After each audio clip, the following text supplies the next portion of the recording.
Hey guys. Part 22. This is what if Naruto took care of Sasuke who turned into a baby. Hit like and subscribe if you like this one, and also please check the author in the description. Let's start.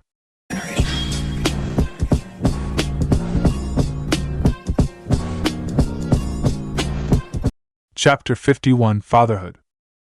Uzumaki Naruto was falling, that was all he knew. Everything around him was dark, like a night sky without stars. He didn't know where he was or how he got there, but somehow, that didn't matter. He knew he was going away from a very painful place. His heart was hurting. He just wanted the pain to stop. As he fell, he closed his eyes. It was the same whether he kept them open or not. He was too tired to fight the darkness. Two-chan, open your eyes. Sasuke screamed as he held Naruto's comatose body. Open your eyes. I'm begging you, please, just open your eyes. Naruto remained motionless no matter how hard Sasuke shook him or yelled. His skin was ghostly pale and cold like a corpse's. Like all the other victims of Nobunaga's curse, his heart beat and breathing were so faint that he seemed dead. Sasuke pulled the blond man's head against his shoulder and hugged him tightly, as if trying to pass his heat into his body and take back what he had done and all the horrible things he said. Sasuke had injured, taunted, and said hateful things to Naruto. And still, before he lost consciousness, his dad was more concerned about him. Naruto was smiling and apologizing until the very end. Please, let me do it all over again, the Raven moaned desperately. Give me a chance to take that all back. I promise I won't hurt you. I promise. So please, just open your eyes, Papa. Don't leave me all alone. Sasuke knew that it was useless. No matter what he did, Naruto wasn't going to wake up. He was already in the sleep of death because Sasuke had drained his chakra and life force and given it to Nobunaga to pay for the power he had received. He had dumped his father like trash, for power. I'm a monster, Sasuke thought, feeling his guilt and shame shred his heart into pieces. The Raven opened his watery eyes and saw the blood dripping from Naruto's wound to the ground. He needed to do something, and quick. Standing there and weep wasn't going to solve anything. His father wasn't going to come and make everything better this time. Sasuke was on his own. It's going to be okay, Two-chan, Sasuke said, carefully placing the blond man on his back and walking to the mansion. It's going to be okay. The Raven man kept repeating it like a mantra to help him believe it. He ran to their house and up the stairs until he got to Naruto's bedroom. After placing the unconscious man in his already unmade bed, Sasuke ran to their shared bathroom and brought back the medical kit.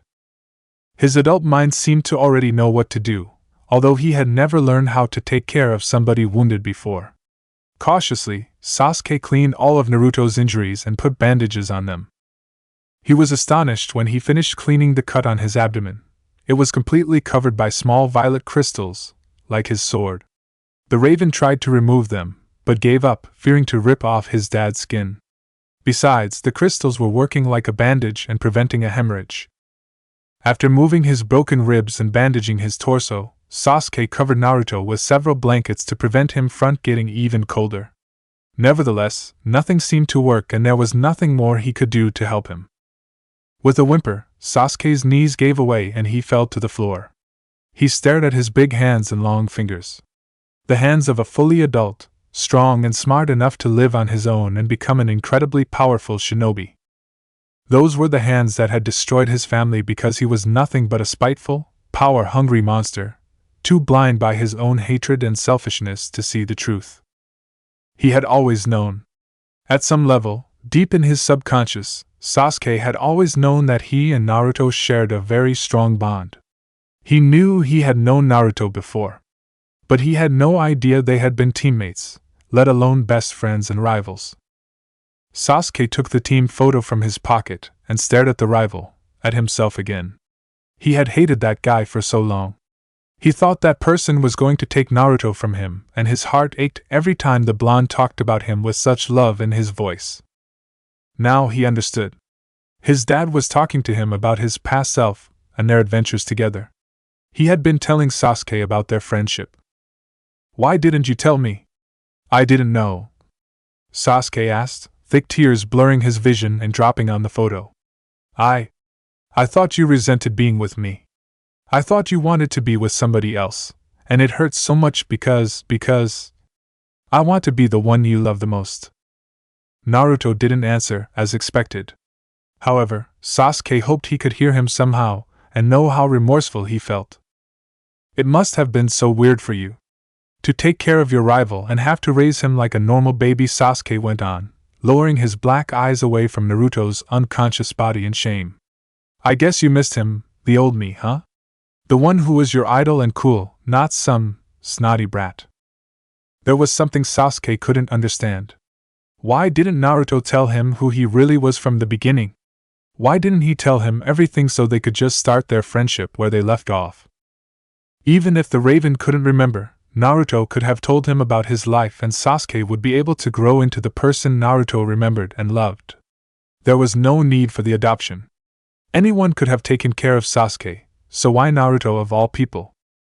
Now that Sasuke was also older, he realized how young Naruto had been at the time. Barely 17 years old. He had been a kid himself. Taking care of an infant, let alone adopt one, must have been a terrible burden. "It must have been painful that I couldn't remember you as my teammate," Sasuke whispered. "You didn't have to be my parent, if you didn't want to." Something that was under the blanket slipped and fell to the floor, startling the Raven. After realizing that they were alone in the bedroom, Sasuke stood up and walked around the bed until he found a heavy book with a ridiculous drawing of a baby on its cover. Frowning, Sasuke looked at Naruto, wondering why he had such a book with him, and why was he reading it.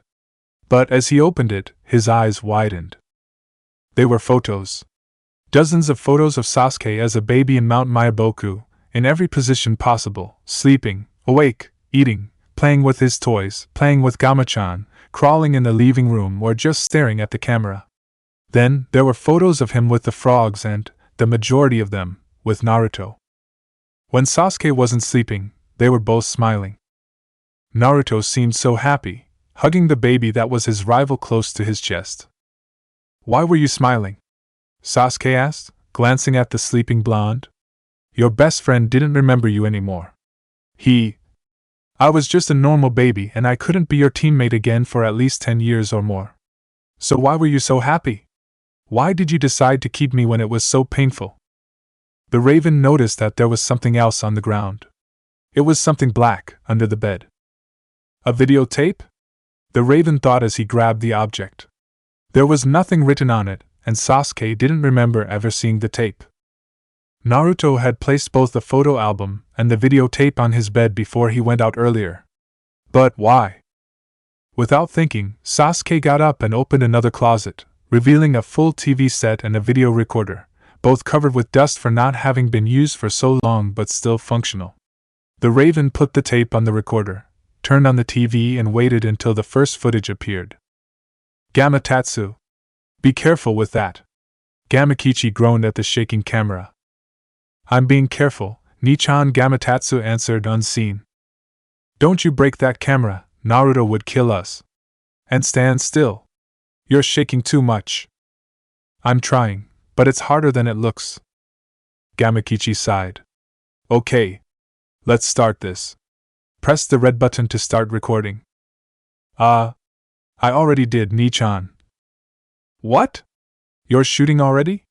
I told you only to start when I said so. Now wait a minute, were you trying to film me while I was behind the leaves?" No. Of course not." Gamatatsu stammered, not convincing at all. "You freaking moron! Give me that camera!" Gamakichi yelled, jumping towards his brother and shaking the image while they fought for the camera. "Wait until the old man knows about this. You're so dead, you idiotic son of a bi." The image disappeared, replaced by snow and static electricity. Sasuke was about to turn off the TV when a recording reappeared and he saw a black-haired baby sitting on a colored blanket, surrounded by toys and holding Gamachan on his chubby hands. It was Sasuke, not even a year old. But that wasn't what shocked the adult Raven. What made him gape in bafflement was what written on his dark blue shirt. "Back off, I'm pooping?" Sasuke exclaimed, blushing as the camera zoomed on the shirt. What the fuck is with that shirt? Hey Sasuke! Say hi to the camera. Gamakichi's voice was heard. The baby looked up from his toys and blinked innocently, probably wondering what the orange frog was doing. Come on, kid!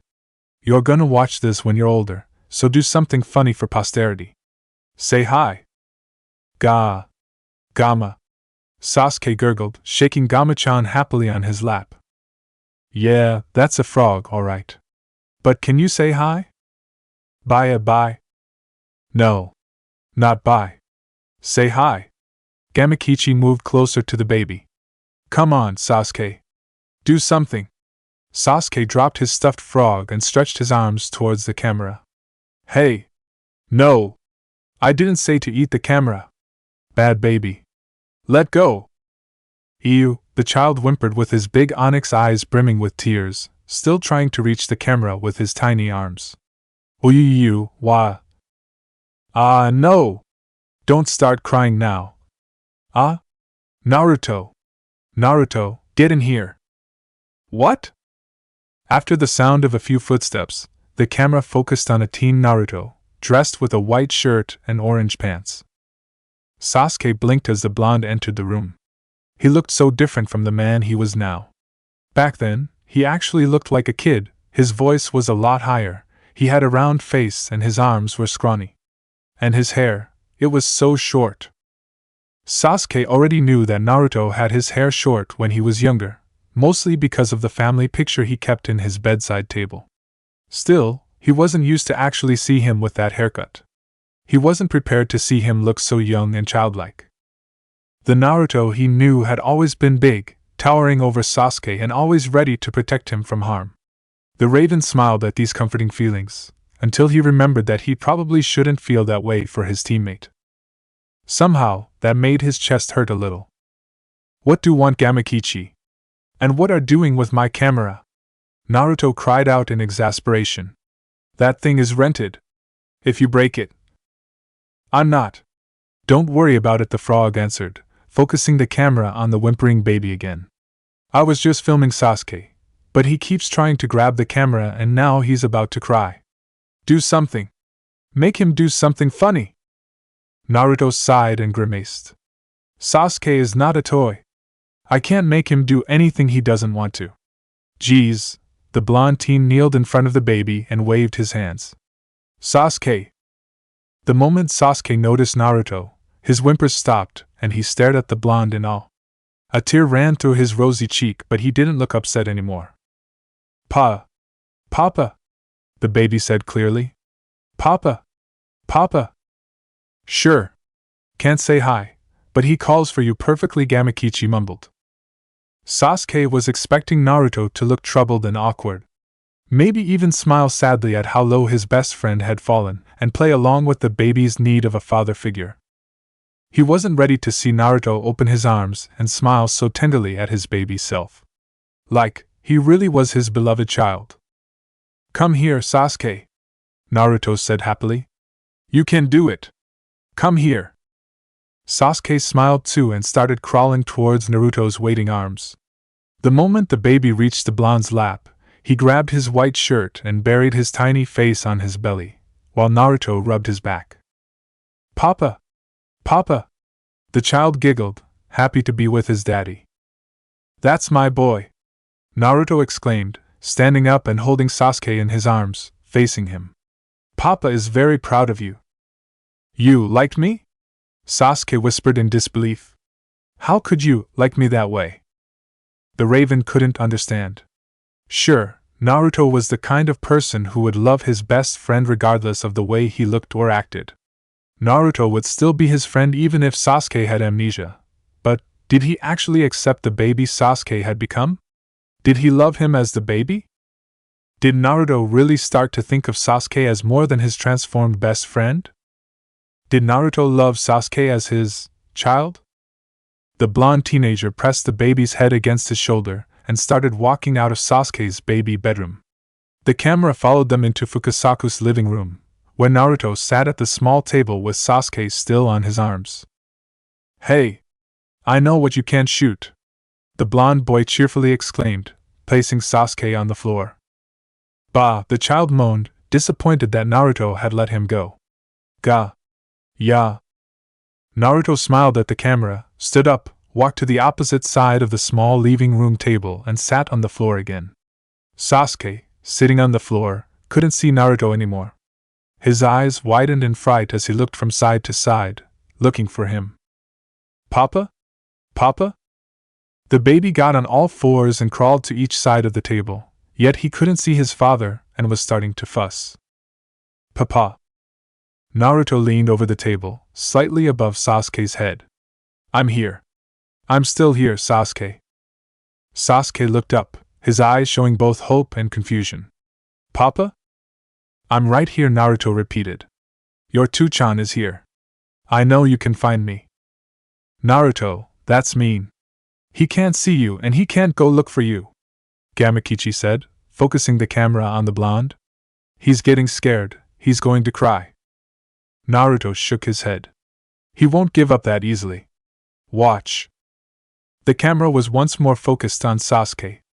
The baby was still looking up, but his eyes couldn't see what was above the table. Suddenly, the raven-haired child stretched his right arm to the table, then his left.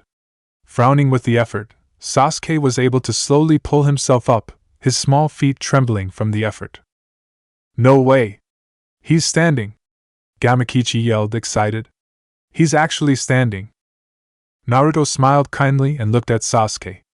The moment the baby saw the blonde teenager, his eyes light up with genuine happiness, and he raised his arms in Naruto's direction. Papa! Fire! Papa! That's right, you found me, Naruto said, picking up the cheerful baby and staring at him with a grin. You're the most awesome baby in the whole wide world. How did you know he'd do that? Gamakichi asked.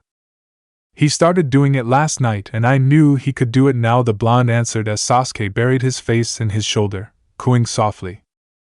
I guess you should know. You're his parent, after all. Naruto blinked, as if he wasn't used to that idea. Then, slowly but surely, he smiled tenderly at Sasuke. Yeah. I am. The baby looked up and raised his right hand towards Naruto's bright blonde hair, grabbing a few strands between his tiny fingers and stroking them. His eyes wide with wonder. Yo, Naruto? What's with all the paperwork on the table? Gamakichi asked, filming a pile of papers. Oh. Tsunade Bachan sent them today, Naruto answered, patting the baby's back as he continued playing with his blonde hair. They're Sasuke's official new documents, and his birth certificate. I need to sign them. Why you? Because he's going to have my surname, the blonde said, blushing. I can't believe this. After I sign this, he's going to be an Uzumaki and I'm gonna be like his real dad. Naruto grinned and blushed, cuddling Sasuke to his chest. Look at me. I'm a dad. The footage stopped abruptly. After a few seconds of snow and noise, something big and yellow covered the entire screen. Out of there, Gamakichi's voice said. Huh? You're sitting on the camera, idiot. Gamatatsu, get your ass out of there. Oh? Sorry, the younger toad said, as the image showed Gamakichi frowning and Gamatatsu joining him. Neither of the brothers realized that the camera was recording. I hope you didn't break it, the orange frog said. I didn't. It still looks good. Well, if Naruto comes yelling, you'll be the one in trouble. The two brothers jumped out the window and disappeared. However, the camera kept filming Fukasaku's living room at sunset for about 2 minutes. Then, the sound of a door was heard and Naruto reappeared on the footage and sat by the open window. 30 seconds later, he buried his face in his hands and wept. Huh? What happened? Sasuke asked the TV, restlessly. What's going on? For a few horrible minutes, only Naruto could be seen and heard on the footage. The young man was crying and sobbing but managed to calm himself down and cleaned his tears with the back of his hand. Naruto-chan. Fukasaku jumped towards the blonde teen and stared at him with a sad face. I can't do this, Ji-chan Sanin, Naruto said. I just can't. Don't say that. It was just an accident, the old frog reassured him. Sasuke-chan is going to be alright. Naruto shook his head. He fell from the sofa. He hit his head and he was bleeding. I wasn't watching him as I should. All I did was turn my back for 1 second and he. It's just a bump and a small cut. He's fine now. All he needed was a band-aid. That's not the point. Naruto cried out, looking terribly shaken and guilty. I screwed up. This wasn't the first time I screwed up either. Sasuke almost died when that house collapsed a month ago because I left him all alone. Naruto-chan, you're being too hard on yourself, Fukasaku said softly. I keep making these stupid mistakes, Naruto went on, tears falling down his face. I can't look after him. Look at me. What was I thinking? I'm not a real father. I have no clue of what I'm doing. The old frog shook his head. You're still learning and you're doing your best. That's all that matters. No, it's not. Sasuke needs a real family. He needs a real father that can look out for him. Naruto lowered his head. His blue eyes reflected every bit of his grief. I'm not good enough. I can't be his Two-chan. So you want to give him up? Is that what you're saying? Fukasaku asked angrily. No. That's not it. Naruto stood up, his voice resolute. I don't want to give him up. You don't want to be his father because it's too hard? You don't love him enough? No. That's not true. I love him. I love Sasuke. I love him, like a son. He was my teammate and my friend and I loved him before like a brother, but now I look at him, and I see my son. The blonde placed a hand on his chest. I love my son. I love him so much. Then why are you saying you can't raise him? Naruto sat down again and looked at the setting sun. Because I'm a lousy dad. I keep messing up and making Sasuke suffer. I don't want him to suffer. I want him to be happy.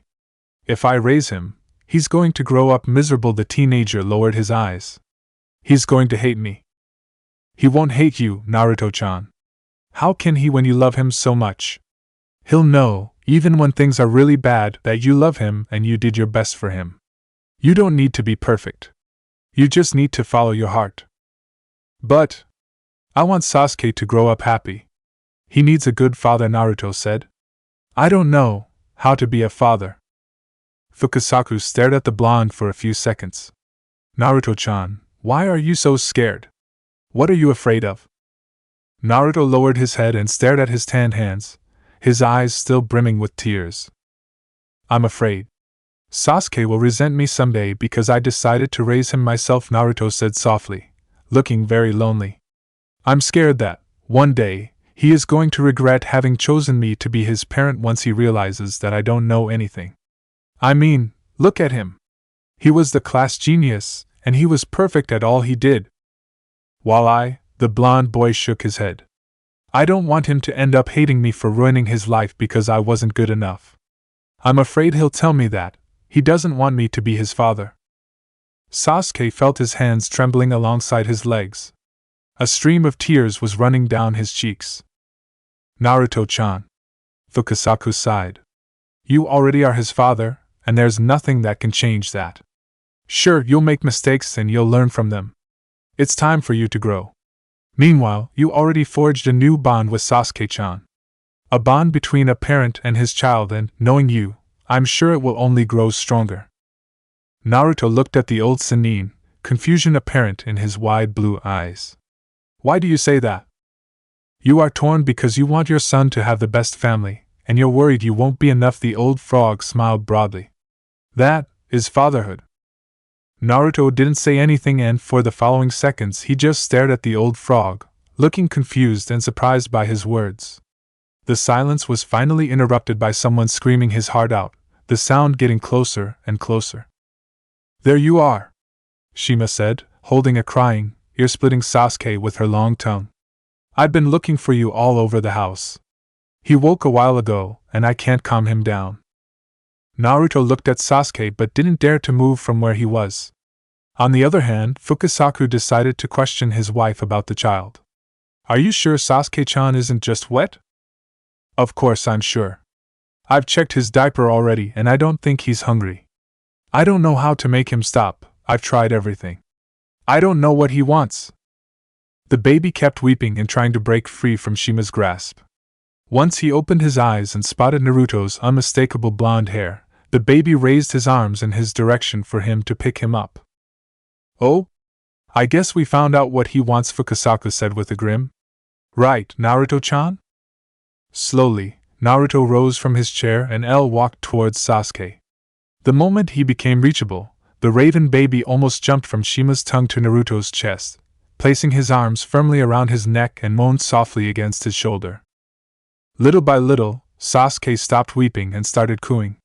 Once again, he began playing with Naruto's bright blonde hair while the latter finally smiled tenderly and leaned his face against the baby's head. "I think we should leave these two alone, Ka-chan," Fukasaku said. "I agree," Shima answered. "Besides, I need to make dinner. See you later, Naruto-chan." After both frogs left the room, Naruto sat on the floor with his back to the wall. With his left hand, the blonde cuddled the baby to his chest, and with his right, he rubbed his little back. Then, he moved Sasuke's head so he could look at his face. On the baby's forehead, there was a small band-aid, which Naruto gently rubbed. "Does it still hurt? Were you crying because it hurt?" "Yeah," Sasuke gurgled in response, smiling while he touched Naruto's cheeks with his small fingers. When a single tear ran down the blonde's face, the child blinked, as if confused. He quickly wiped the tear with his fingers before putting his hand in his mouth, drinking Naruto's sorrow. "I'm sorry, Sasuke. Daddy is sorry you fell from the couch and got hurt," Naruto said, still smiling lovingly at the baby boy. "You know, I'm still learning how to do this. I'm learning so I can be a good daddy, but I screw up sometimes, like today, and you got hurt." Sasuke raised both his hands and cleaned Naruto's remaining tears. Then, seeing his father smiling, the baby giggled and his fingers flew all over his face, trying to know every detail of Naruto's face. "I'll try harder," promised Naruto continued. "I'll grow up into a cool adult so you can be proud of your two-chan, alright? You'll see, team. Our bond is going to become even stronger than before." Sasuke giggled again and grabbed his father's fringe, playing with it. After a while, the child got tired and buried his face on Naruto's shoulder, grabbing the blonde's hand when the latter offered it. "Thank you for picking me as your father," Naruto said, almost imperceptibly before leaving the room with his child. Sasuke turned off the TV and the video recorder. Then, he stood up and went once more to Naruto's side. Fearfully, Sasuke grabbed the blonde's hand. It was ice cold, no matter how much he rubbed it. "This is wrong. His hands are always warm," the raven thought, feeling his throat tight and his eyes burn. Still, Naruto's hands were the same as always. They were soft and comforting. The hands Sasuke had held thousands of times when they were traveling, when he was scared or cold. Those were the hands that had stroked his hair and his back, wiped his tears when he had cried, and picked him up when Sasuke wanted to climb onto his lap. They were hands of a father. His father. Sasuke wanted Naruto to think of him as his best friend. He wanted them to be teammates once the raven was old enough to go on missions. He wanted them to fight side by side. But he didn't want them to stop being a family. He didn't want them to stop being parent and child. He couldn't. Sasuke lifted his eyes and stared at Naruto's face. He saw his father. Above everything else, Naruto was his father, and Sasuke couldn't think of him as just a teammate. "Dad? I'm the one who should thank you," Sasuke said, smiling through his tears. "You're a great father, the best one. I'm so glad you decided to keep me." Like when he was an infant, Sasuke grabbed a lock of Naruto's hair and played with it. He had always loved his daddy's bright blonde hair. "Right now, I feel like shit. I'm the one who screwed up this time, two-chan. I was jealous and greedy and I let that guy control me, and now, you..." With a quick movement, Sasuke wiped his tears. "I said horrible things back there, but I didn't mean them. Not a word." He had placed Naruto's forehead protector on his bedside table while he was cleaning his face. Gently, the raven picked it up. He knew he had no right to use it. He wasn't a real shinobi yet, but he wanted to bring a bit of his father's courage with him. So he tied the hittite in his belt. He was on his own now. Everyone else was either in a coma or being controlled on these islands. Sasuke was the only one who could do something about it. You can rest now, Two-chan. It's time I set things right, the raven said, his eyes shining with resolution. I will save you this time. I'm going to save our family and everything will go back to the way it was. I promise. Afraid to lose his courage if he stared at Naruto one last time, Sasuke left the bedroom and ran down the stairs. He got into the kitchen with his mind straight on getting the spare supplies that they kept on the cupboard. He was so focused on what scrolls he should bring that he almost missed the beautiful cloth on the table. Blinking, the raven man approached the table and realized that something long was inside the cloth, so he unwrapped it.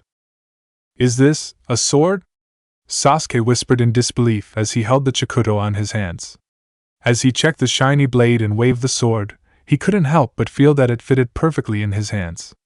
Like it had been made for him. Looking at the table, Sasuke noticed a white envelope. He put down the Chikuto as he recognized his father's handwriting. To Sasuke. Surprised that Naruto had left him a brand new sword and a letter, the raven put the blade down and opened the envelope immediately. I don't know if you're going to read this before we get a chance to talk. Anyway, if we haven't talked, please read this letter until the end. Okay, son? Did you see the sword on the table? That's for you. That's your birthday present. I'm sorry I couldn't give it to you during the party, but I really couldn't. You see, that sword was your old sword, during your first life. It was in a pretty bad shape, so I had to find a special swordsmith to fix it. That's why I came home so late lately and didn't tell you about it. I wanted it to be a surprise. I'm sure you're gonna graduate from your Kenjutsu exam, so I want you to have your sword back. Then you can take it to the temple and name it whatever is on your heart. I didn't forget your birthday, son. I never forget you. Just like don't want to go back to the village and leave you. My rival, well, it's complicated to explain. You were right when you said that I miss him and I can't forget him, but there's a reason for that. We need to talk and I'm sure you'll understand. I'm sorry that I made you sad. I'm clumsy and not very perceptive, that's why I don't see what's right in front of me. However, remember this, there's no one in this world that I love more than you. Don't ever doubt it. Please forgive your silly Two-chan. Naruto. Sasuke closed the letter and put it in his pants pocket. You are silly, Uzuratanki. You make a fool out of yourself, you don't act your age and sometimes you seem dumber than a hammer, always smiling like an idiot. But... The raven-haired man picked up his Chikuto and walked towards the front door. On the rope he used as a belt, Naruto's Hittite waved. I am my father's child, Sasuke went on. I shall protect the bond that he fought so hard to strengthen with this sword. The raven stared hard at the blade. When the sky reflected on the metal surface, Sasuke's black eyes momentarily looked deep blue. This sword, its name is Kizuna. The young man looked at the mansion. Wait for me, Two-chan. With natural agility, Uzumaki Sasuke placed the Chikuto on the back of his belt and jumped towards the marina. Shigeru felt his head throbbing when he was tossed into the hard ground of a cave. To his surprise, someone cut the rope on his wrists and feet. Leave us, a man's voice said. This is my battle. All the other cloaked figures disappeared from the cave. Shigeru was all alone with this unknown man and this strange purple crystal. Who are you? He demanded to know, standing up and staring at the cloaked man. What do you want? The man only smirked before answering. What I've been waiting all my life, a chance to finally kill you. What are you talking about? I don't even know you. You're right, the man said. You don't know me. You never cared to know me because you always wished I never existed in the first place. Shigeru blinked, completely taken aback. When the stranger finally took his hood and revealed his long silver hair and ice-cold eyes, the Sonata leader gaped in distress. He was staring at his own son. Chapter 52, A Tale of Unrequited Love. Sasuke saw the other kids turn adults everywhere he looked. They were patrolling the streets with huge grins of satisfaction on their faces now that their tasks had been completed and they had received the power they wanted at the expense of their families. Just thinking that he had felt that way only an hour ago made Sasuke feel sick. Careful so he wouldn't be seen, the raven man jumped from tree to avoid getting caught. If he remembered correctly, Nobunaga was mentally linked to all his soldiers, so that meant that he already knew Sasuke had broken free from his control. Unfortunately, that also meant that the others knew that he was an enemy now. There was no way he could fight them all, and he wasn't going to kill any of them either. If only they could break free as well. Suddenly Sasuke saw something weird happen. The adult children all stiffened at the same time, and they lowered their heads. The raven waited for a few seconds, but they didn't move an inch. What is going on? He thought, daring to jump from the tree branch where he was hidden and moving towards one of them, his hand ready to grab his chikuto. Why did they all stop? Looking more closely, Sasuke realized that their eyes were wide open, yet they seemed lifeless. Just like dolls, he whispered. The man moved so abruptly that Sasuke barely avoided being stabbed by his crystal sword. As he continued to attack him, the raven drew Kizuna and fought back. However, the man seemed to be fighting mechanically, like a puppet controlled by strings. The creature on his back, which Sasuke knew was called the Guardian, became visible and roared at him. I get it. Nobunaga suppressed your personalities earlier to catch me, Sasuke said, noticing that he was being surrounded by other adult children. He doesn't need to fool you anymore. He just needs his pawns. With a quick movement, Sasuke knocked the man on the neck and rendered him unconscious. Not a second later, he was already being attacked by 3 others. Besides, more were coming in his direction. Shit! I can't take them all down, the raven thought. I need to get rid of them without having to kill them. Sorry, Too-chan. I know I promised, but I need to use my Sharingan this time. Sasuke's eyes turned red as he activated his dojutsu and avoided his opponent's deadly attacks. He didn't know how to do it yet, but he had to go to the children's island and face Nobunaga directly to stop this. Even if that meant fighting a possessed Riku. Shigeru couldn't believe his eyes. In front of him stood an adult Riku, looking as deadly as a sword through the chest. He would grow into a handsome man. Tall and strong, he looked just like a warrior. However, what shocked Shigeru the most was his striking resemblance to his mother, Rei. With his shoulder-length silver hair and light blue eyes, Riku truly was his mother's living legacy. Even his cold stare was just like hers. The kid with short silver hair was standing in the middle of 7 beaten boys, still holding one of them by the collar. He was panting, yet he still looked fierce. His blue eyes shining as if he was looking for someone who would dare to fight him. Who's that boy? 6-year-old Shigeru asked one of his classmates. Huh? You mean you don't know? His terrified classmate asked. No. Who is he? Why did he beat them up? Well, they called her a boy wannabe. Shigeru's eyes widened as he looked at the silver-haired fighter. She? You mean that's a girl? The girl looked in their direction with murder in her eyes. Although his classmate winced, Shigeru stood perfectly still and kept eye contact. After what seemed like hours, the girl dropped the boy she was still holding before leaving the classroom. Huff. She's gone, the other boy said with relief. What's her name? Shigeru asked, very interested. He had never met someone like her. He didn't even know girls could be so brutal. Hatsuyuki Rei, but everybody calls her the Ice Queen. You saw her. She's horrible, mean and ugly. She's not a lady at all. No wonder she doesn't have any friends and everybody hates her. Shigeru felt a twinge on his chest. The memories he had tried so hard to suppress were impossible to ignore, as well as his feelings of fear, guilt, and regret. Riku. Impressive, the young man said with a bitter grin.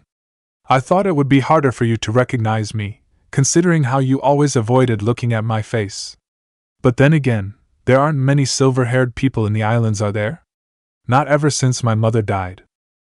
Shigeru remained quiet, too perplexed to answer him. The last time he had seen Riku had been last night, before the little boy went to bed with a slightly worried look on his face because of his exam. Now, he stood before him as a full-grown man, ready to battle. No. This had got to be some sort of trickery. The enemy was obviously trying to confuse and disturb him with this illusion. What is going on in here? The older Sonata asked, ready for battle. Stop this vision immediately and face me like a true warrior.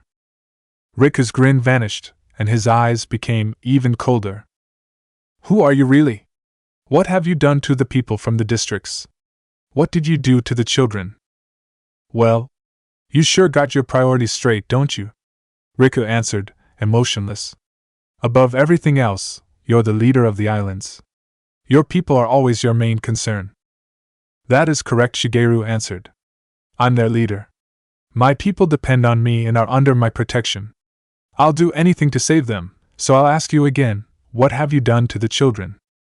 You just saw them, pitiful Sonata man, an unknown voice said, echoing through the cave. Suddenly something dark became visible on Riku's shoulders. It was a dark purple mist that slowly transformed into a transparent man with black hair and gray eyes, dressed like a warrior. On his chest shone a hexagonal golden crest. No, Shigeru whispered, his eyes widening with fear for the first time. He had seen that crest before, but only in photos and in the history books. The man who wore it had died a long time ago, killed by his grandfather, Nobunaga. Oh? I'm so flattered. Decades from my death, and I'm still remembered, Nobunaga said with a sneer. It is a pleasure to finally meet you, Shigeru-sama. You sure resemble Yukimura. Shigeru was taken aback by hearing that ghost speaking about his grandfather so leisurely. How is this possible? The Sonata leader demanded to know. What are you? My. You have inherited his character as well, Nobunaga said. Yukimura was also very narrow.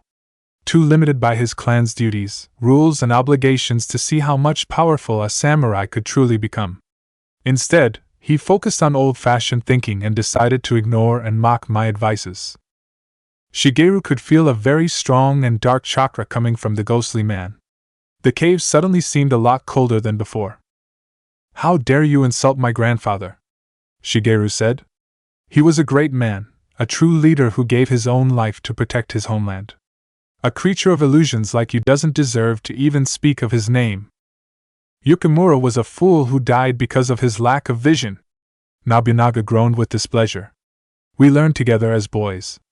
We fought side by side every so often, but he never saw anything beyond these islands. He never cared about the outside world or the possibilities that an invasion could bring us. We could bring glory to our nation with the right strategy. Instead, he mocked me and took my samurai status. He was nothing but a stubborn, stupid man who should not be in charge of the islands. Shigeru took his sword and got ready for any clash that might occur. If you really are Nobunaga, then you lost against him. My grandfather defeated you and stopped you from usurping his place as the island's leader. You're dead, Nobunaga. Accept your fate and go to the afterlife. This time, Nobunaga really laughed. Fate? I doubt that. Yukimura died because of his injuries after our battle, yet I'm still on this earth. I studied the crystal's abilities when everyone thought that was a waste of time. I made myself immortal upon death because I found out that I could hide my soul on my own sword with the crystal's help. Do you still think he was the real winner? Shigeru blinked. He had heard about the mysterious crystal that grew inside the island's caves, but he never thought much about them, just like the rest of the samurai. All his life, he thought they were just pretty, harmless minerals. Could this man be right? Was he really Nobunaga whose soul was kept in the realm of the living through the crystal's power? In the meantime, Riku was getting impatient with all that useless talking. Both he and Nobunaga wanted to kill Shigeru, so why was that spirit taking so long? Nobunaga, enough of this, Riku said, glaring at his father. Let me fight him. I've waited long enough. The older man looked at the young samurai with an amused smirk. Patience, my boy. You'll have your well-deserved vengeance shortly. But I believe Shigeru needs to know how his precious islands are going to end up before he dies. Shigeru gaped as he heard Riku, or the man who looked so much like Riku, talk. There was so much hatred and anger in his voice. That wasn't an act, he meant every word. What have you done, Nobunaga? Shigeru asked, feeling the dread grow in his heart. What happened to the children? What have you done with them? And why are you using an illusion of Riku? Illusion? Nobunaga answered. You still haven't realized the truth? This is no illusion. I needed an army to help me gain enough chakra. That's what the children are for. I gave them the power to become my warriors, and all they had to do was to bring me more children before taking the chakra from their family members. Shigeru's remaining color disappeared from his face. You used the children? Our children against us? Then, those cloaked invaders. That's right, Sanada. They are the very same children that you and your men have been trying to find for so long, Nobunaga explained. They have been here, right under your noses this entire time. Shigeru was too appalled to speak as he realized what had happened and the horror of the situation. The children, the invaders were the children. They had drained their parents' chakra and put everybody in a death state. This horrible man had twisted their minds and changed their bodies to do his bidding. He changed them into adults, so that meant Riku. That young man, staring at him with those deadly eyes, really was Riku. Riku? Shigeru whispered, looking carefully at the young man that was his son. It really is you. He caught you as well. Humph. You believe I'm real now? Riku groaned, his gaze filled with resentment. Took you long enough. The silver-haired man summoned a crystal sword and attacked Shigeru. The older samurai drew his sword and metal and crystal clashed before Riku jumped backwards.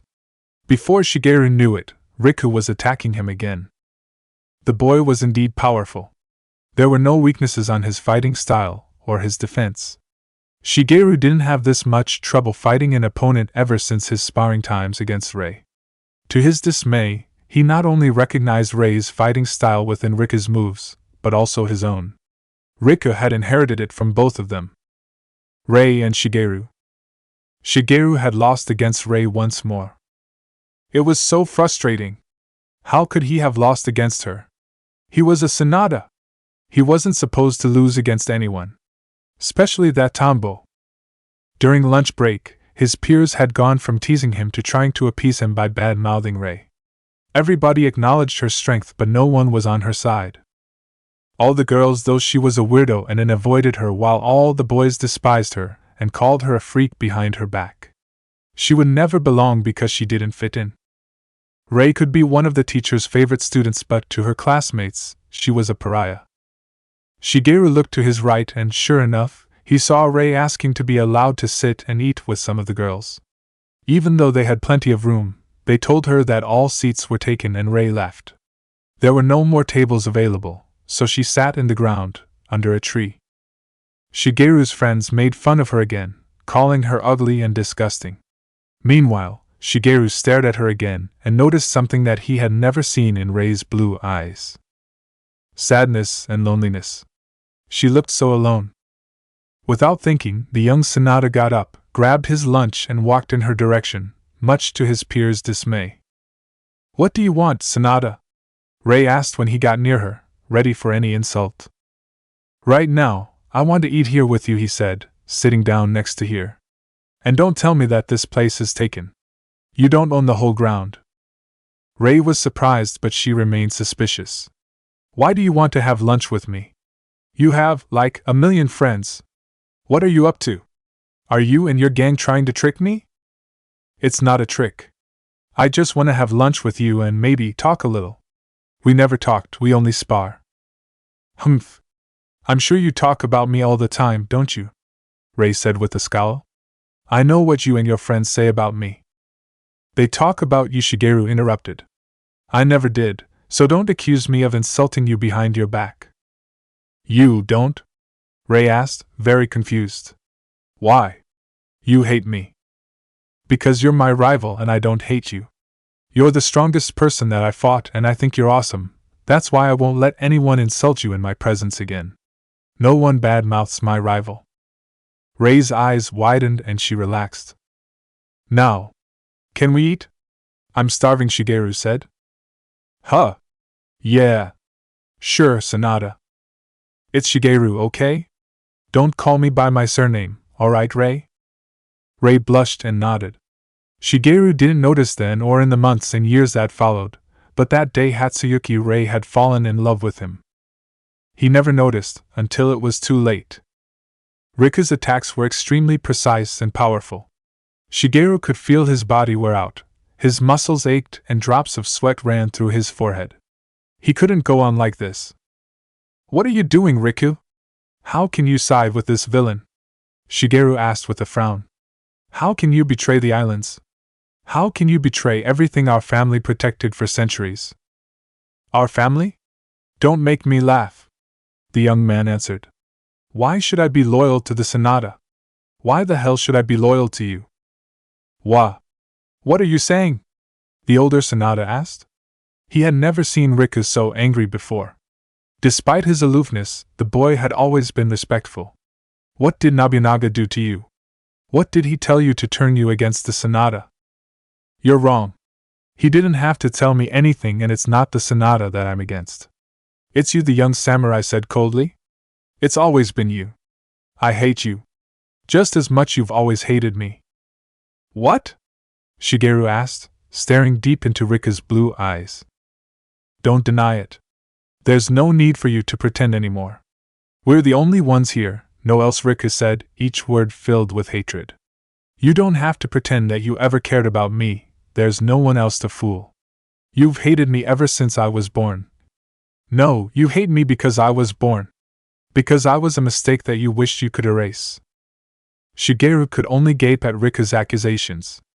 His eyes were so filled with hate and rage that it was disturbing, but there was also so much sorrow and hurt. Just like Rei's had. You don't think I noticed? Riku went on. I knew it every time you avoided staying in the same room with me. Every time you talked or looked at me, you wished Hattori was the one there. Your precious, lovable and irreplaceable Hattori. Admit it. He was the one who should be alive, and I should never have been born. Shigeru stammered. He wasn't ready for this. He wasn't ready to face his complicated feelings towards Hattori and Riku. He didn't want to. I gave you everything Hattori had. You had a roof over your head, food on your table, and the best education available. I never mistreated you. Riku laughed bitterly and sadly at these statements. Am I supposed to felt grateful towards your benevolence? You dumped me on your mother and avoided any contact with me. You rejected every attempt I made to get close to you. I loved you and you pushed me aside like an unwanted stray dog. The pain on Shigeru's chest was growing as the shields he had built around himself began to crumble with Riku's enraged words. He knew they were true, he had always known, but he had closed his eyes and had decided to ignore the little boy that was living on his house. That's it, isn't it? Riku asked. Hattori was and will always be your true son. I'm not at his level. In your heart, you'll always be married to your beautiful Mia, and Hattori is the only son you recognize. To you, I'm a shameful bastard and my mother was just a body to fuck. No! Shigeru screamed. Hearing Riku talk about him and Rei like that was just atrocious. Stop! You're wrong! It wasn't like that. Yes, it was, Riku yelled with fury, attacking his hated father nonstop as if his rage fueled his movements. I know what happened. I know what you did to her. She loved you. She had loved you all her life and you just ignored her. Why did you do that? What did Mia have that she didn't? Why did you reject her like she was nothing? The Sonata avoided a strong strike at the last second. It was getting harder and harder to fight. Also, his heart and mind were troubled by Riku's words. Rei wasn't nothing, Shigeru screamed. I never meant to hurt her. Then why did you fuck her? Riku asked. You didn't love her, and yet you kept fucking her. You lied to her and made her think that she meant something to you. Instead, you used her like a whore. Shut up! Shigeru yelled with all his might. He hated what Riku was saying, retelling his and Rei's relationship with those disgusting words. It made him feel sick. In that moment of weakness, Riku clashed against him and successfully injured Shigeru. The older samurai's sword flew in the air, away from his reach, as he fell on the floor panting with pain. It was a bad wound, but not lethal. You didn't count on one thing though, Riku continued, glaring coldly at his wounded father. It never crossed your mind that she could end up pregnant. That was a huge problem because you couldn't just reject an offspring of the Sonata, as much as you didn't want him. When my mother died, you took me, always resenting my existence because I was a constant reminder of the mistake you made. You celebrated Hattori's birth and every accomplishment just as much as you neglected and dismissed mine. Shigeru tried to stand up, but the pain ran through his body. I didn't ask to be born. I didn't ask for any of this, Riku yelled, tears brimming in his eyes. How could you do this to me? I tried so hard to make you love me, but all you could see was Hattori. You chose your memories of him over me and pushed me to the dark. Shigeru looked at Riku as if he was really seeing him, which, in a way, he was. Now he knew how he felt. He saw the result of his cowardice and cruelty towards the boy and his guilt towards his mother. 7 years earlier. Shigeru couldn't believe his eyes when he found a letter from Rei in the leg of a messenger bird. Carefully, he sent the bird away and took the folded letter to his office. Rei had left the main island many months ago, promising never to come back or talk to him again. Stubborn as he knew her, Shigeru had believed her and didn't do anything to change her mind. He couldn't. What they had done had been a mistake. After Mia and Hattori died, Shigeru had felt all kinds of emotions, from disbelief and rage to sorrow and despair. Then, he only felt numb. He didn't want to be alive when those he loved the most were dead. He wished he had died instead. He wished he had died with them. It had been Rei who made his numbness disappear with her constant taunting and demanding for a battle. She always had been his rival, so it felt good and soothing to take his anger on her. Their first kiss happened during one of their battles, when he had accidentally fallen on top of her. Shigeru had been too shocked to react immediately. He was about to move away and apologize when Rei kissed him back. Then it was like his mind shot down, and he moved on instinct, taking off each other's clothes, grabbing and kissing her stunning body. He had never realized how sensual she was under her warrior garments. 2 years after his wife's death, he was having sex every time he could with his childhood rival. Then he would come home, lay on their bed, surrounded by her pictures and hating himself for betraying her and their life together with another woman. A woman he didn't love. In his heart, and everywhere where it counts, he was still married to Mia. She was his first and only true love. Finally, he decided to end it, so he asked Rei to come meet him at his dojo. He expected her to understand his feelings. After all, they were both adults, and that had been only sex. He never imagined that she would be so angry. When she slapped him, he saw her crying for the first time in his life. That's when he finally understood that he had hurt her beyond measure, because she had feelings for him. It hadn't been just sex, it had meant something to Rei. After screaming that she hated him and never wanted to see him again, she left. Only a few days later did Shigeru find out that she had actually moved to one of the smaller islands, and gave up her rank as a samurai warrior.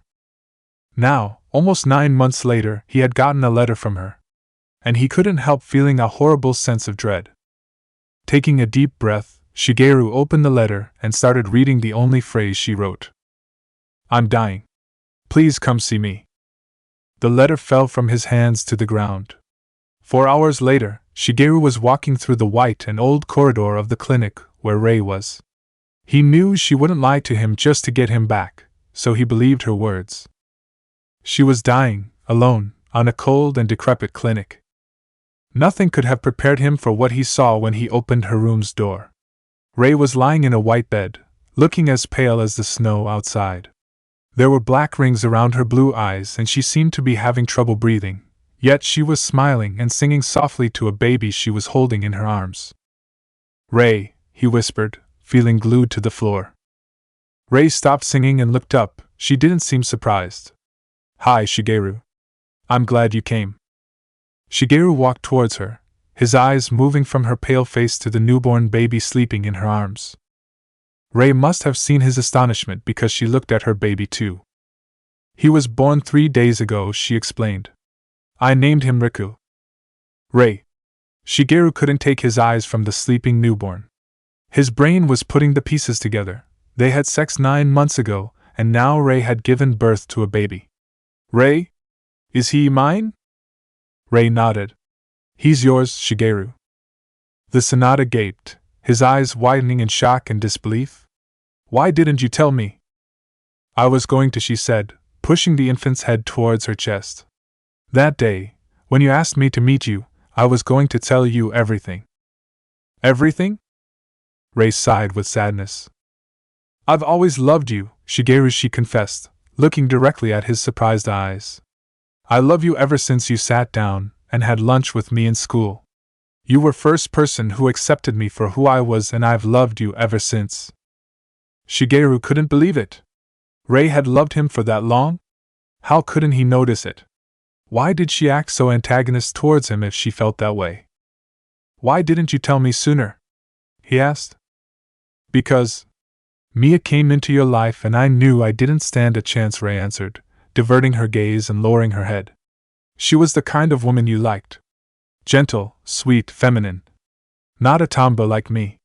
I realized then that you never saw me as a girl or a woman, so there was no way you could ever love me back. Shigeru's eyes became sad. Rei, I'm so sorry. I didn't. Please, don't feel sorry for me, Rei interrupted. You know I hate that. Just let me talk. I need you to hear this. In his blanket, Riku started moaning and Rei cuddled him close to her chest, whispering sweet words to calm him down. That made Shigeru aware of the baby's existence once more. Rei's baby. His baby. Oh God! His son! He had another son. When we kissed at the dojo, I thought you had finally reciprocated my feelings, Rei went on. And the days afterwards, well, when you summoned me and said that we needed to talk, I had just found out that I was pregnant. I was so happy. I thought we could finally be together and be a family like I'd always dreamed of. Instead, you told me that it had all been a mistake, that you loved Mia too much. Even in death, I was no match for her. You didn't love me and never would, so I decided to leave and raise my baby on my own. If you didn't love me, how could you love my baby? That's why I decided not to tell you. Shigeru could feel her sorrow and his guilt shattered his heart. He had never meant to hurt her. Rei was important to him, and he had broken her heart because he had been ignored her feelings. However, I'm dying now, Rei whispered. I can't look after Riku and I don't have anyone. After my death, he'll be sent to an orphanage. I want my son to have a family. She looked at Shigeru, her eyes shining with unshed tears. You might never love me, but what we did wasn't a mistake. It brought Riku into this world and I'll never regret it. Outside, the snow was falling slower now and the sky was clearing. Small rays of light shone through the clouds. I know how hard it is for you, Shigeru. I understand that you lost your family, and I'm not saying that you should replace them. Rei brought the baby closer to Shigeru. This baby is your son and I can't think of a better father to raise him. So, please, take care of him. For a few seconds, Shigeru stared back at Rei and then at Riku. Then, slowly and carefully, he stretched his arms and held the baby. His baby. A baby that he and Rei had conceived together. Riku opened his eyes and stared for the first time at his father. Shigeru was afraid the baby would start crying, but Riku nuzzled his tiny face on his robes. I'll look after him, Rei, he said, looking at his smiling rival. You can rest assured. I'll take care of him. Thank you, she said, before coughing violently.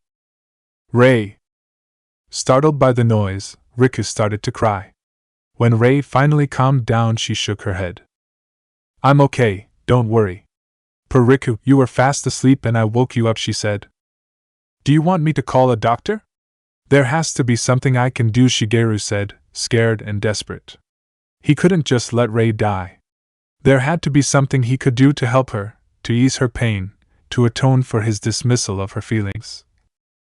Rei looked at Shigeru, and then at Riku. Actually, there is something I wanted to ask you. Anything. I wanted to give Riku a family moment, Rei said with the kindest smile Shigeru had ever seen. Just for once, I wanted my baby, no, our baby, to feel loved by both his parents. It's my greatest wish. With Riku still crying on his arms, Shigeru nodded and sat next to Rei. Then, they both held their child on their midst, cradling him until he stopped crying. Shhhh. Don't cry, Riku. Your mommy is here. Rei looked at Shigeru. Daddy is here too. It's going to be okay. The three of them stood there quietly, just holding the baby. Tears were falling down Rei's cheeks, but she kept smiling at her baby. Shigeru placed a hand over hers and they smiled at each other before smiling at their son. Then, Rei's hand slipped. Rei? Shigeru asked, looking at Rei. She was smiling, but her eyes looked glassy and lifeless. Rei? Rei! Rei, wake up! Please! Somebody, help! The baby started crying again, startled by Shigeru's desperate screams. When the doctors and nurses arrived, Shigeru took his son from Rei's arms. He already knew, even before the doctor told him, that the young mother was dead. Staring at his enraged son, Shigeru realized how much he had failed to keep his promise to Rei. After her death, he had spent a night at the small island, getting everything ready for her burial on the main island, next to her parents and ancestors. All that time, he never let go of Riku, beginning to feel attached to his new son. The baby was the only good thing that had come out of that tragedy, and seeing him sleeping with his little pale fists closed next to his chest, Shigeru felt a kind of love he had only experienced when Hattori was alive. And then, while he was holding the sleeping baby, it hit him like a dagger to the heart. This child wasn't Hattori. He wasn't his and Mia's child. He was Rei's son. A son he had conceived while mourning for the loss of his wife and firstborn. He already could feel his memories of Mia and Hattori fading away, no matter how much he wanted to remember them. He couldn't remember how their voices sounded like, or their scent, and that knowledge made him feel like he was losing them again. How could he love another child and forget Hattori? No one could ever replace him. So, in order to keep his memories of his family, Shigeru gave Riku to his mother and ran away from his duties as a parent, trying to ignore his mother's disappointment and Riku's accusing and resentful eyes, which reminded him so much of Rei and how he had broke his promise. You're right, Riku the Sonata said, forcing himself to face his neglected son. He owned Riku the truth. I didn't love Rei. We had sex, but I didn't love her. Riku's face hardened like stone, yet he didn't say a word. I love Mia and Hattori with all my heart, and losing them was like losing a part of myself, Shigeru continued. I was oblivious about your mother's feelings, and she only told me when you were already born. I promised her on her deathbed that I would take care of you, and I failed. I know now how much I hurt and neglected you. You didn't deserve it. I won't lie to you. I can never love Rei like I love Mia, but she was still a very important person to me. And you were right when you said that I celebrated every one of Hattori's achievements. Not a day goes by that I don't wish he was still here, growing up in front of my eyes. I was trying so hard to cling to his memory that I refused myself to love and accept you. Shigeru lowered his head. Forgive me, Riku. I'm so sorry I wasn't the father you deserved. I'm sorry for every pain I've ever caused you. Riku's face remained emotionless as he walked towards his prostrated father. Shigeru could feel him right beside him, but he stood on his knees before his son, asking for forgiveness. It's too late, Riku said. Before Shigeru could react, Riku kicked him in the gut, and the older man clashed against the wall, coughing blood.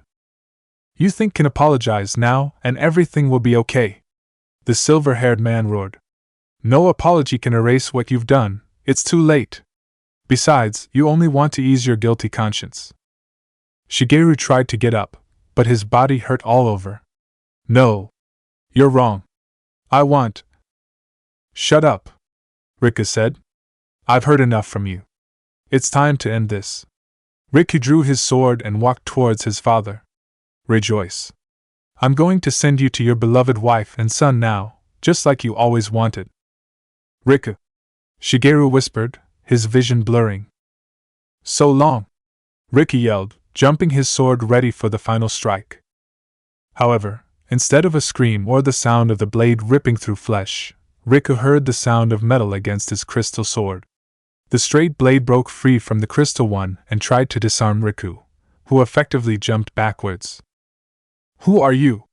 Riku asked, glaring at the unknown intruder. Instead of answering, the owner of the Chikudo slightly turned his head towards the fallen samurai. Are you all right, Shigeru-san? Shigeru stared in awe at the young raven-haired man. He looked so familiar and yet so different. After a few seconds, his blinked in recognition. Sasuke? You're Sasuke, right? That's right, the raven said, facing Riku once more. Sasuke, huh? Riku said, grinning with confidence. I thought you'd be a puppet by now. So you really broke free from Nobunaga's control. I did, and I came here to make you do the same, Sasuke said, brandishing Kizuna. I don't care what it takes. That's it for part 22. Thank you for watching and see you in the next video.